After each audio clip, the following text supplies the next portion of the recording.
Was that I was a 19-year-old kid and I was miserable. I was in love with my high school sweetheart. We were that couple that was really annoying. So we went to school together. We signed up for classes together. We shared a U-Haul on the way to school together. We lived in the same dorm together. We walked to class. We walked to breakfast in the morning and walked to class together. I mean, we were just joined at the hip and we were completely crazy infatuated in love. And everything was tied up in that relationship. And then halfway through the first year of college, she discovered beer and other boys on the same night, and she cheated. I completely fell apart. I stopped going to class. I barely ate anything, certainly nothing healthy. I stopped studying. I just stopped caring about the world. But the problem was I literally couldn't get out of bed. And I never thought about it until years later. Marketing changed my life. Reading changed my life, because I was still reading.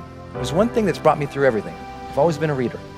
And I happened to pick up the school newspaper, and I opened it up, and there was this full-page ad, and that ad changed my life. And it was this perfect white sandy beach, turquoise water, blue sky, little wisp of a cloud, big green palm tree. And across the top of the ad, it said, "Escape." Students needed for summertime jobs in the Dominican Republic. So I escaped. I went down there, and one night, my friend Kevin and I, we hopped into a car after dropping off a client. So we're going down this road, 85 miles an hour in this car. All the windows were open, and that air was coming in. That amazing humid, if you've been in the Caribbean, that just gorgeous, amazing humid air is coming in. And then we came upon a corner. We take that corner 85 miles an hour, and that corner became the turning point that put my feet on this stage for you today. We go around that corner. Kevin grabs the wheel. He goes, "Hold on." And I brace.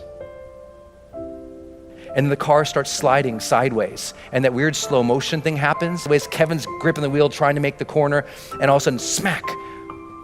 When I came to, I looked over, and Kevin is screaming at the top of his lungs, "Get out of the car, Brendon, get out of the car."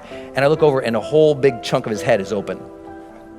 And so I pull myself out of the windshield of this car, and he's screaming over here, and I stand up eventually on the hood of the car, and I look, and I notice all this blood on me. And I remember just looking down and that slow motion thing's happening. I just thought, did I even matter? And I start seeing all these images of my life when I'm surrounded by people that I care for. There's a cake in front of me. Here's my friends singing. My mom leading them in that goofy song. There's my sister, just swinging and smiling right next to me. And it makes you wonder, did I love? Did I love openly and honestly and completely? Or did I hold back because that one time I got hurt? And just as I was about to pass out, I noticed a glint, like a sparkle, something shiny, a reflection in the blood going off the hood of the car, and it made me look up. And there was this bright, big, beautiful moon that night. And I just immediately felt this connection,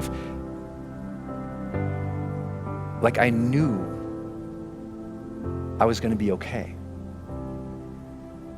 And I felt like the big guy upstairs reached down to me and handed me life's golden ticket.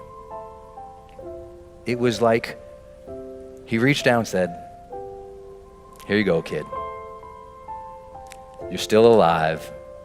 You can still love and matter. But now you know the clock is ticking." Mortality, motivation. I got it as a 19-year-old kid. People say, "Why are you so successful?" I'm like, I got mortality motivation when I was 19. That's a blessing. Most people don't get that till they're 60. I got real lucky at that. But I got it too. I got it. Now, don't worry, Kevin and I, we both survived. See, I'm still here. It's okay. I made it through. Kevin made it through. We made it. But the one thing that I took away from that entire thing was that moment and those questions, because I remembered them and I thought about them as I was healing. I was like, what was that about? Why did I feel so unhappy with that moment? Because I thought, in the last moments of life, there must be this transcendence, and I was not happy. And I realized it was because of how I'd been living my life, and I wasn't living to my questions.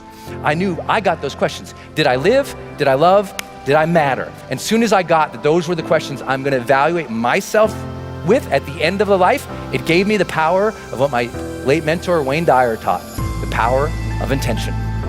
I got it. Do you have this breath right now? A second chance doesn't happen once or twice, every single day. That breath you just took, feel it. What a blessing that is you got that life. What a blessing is you got that breath. What a blessing, because that means you still got time. That means you still got something inside. You got to work for it. You got to contribute for it. You got to give for it. You got to lead for it. You got to love for it, because you still have something not just in you, you're still here for a reason. And now you just got to earn that blessing.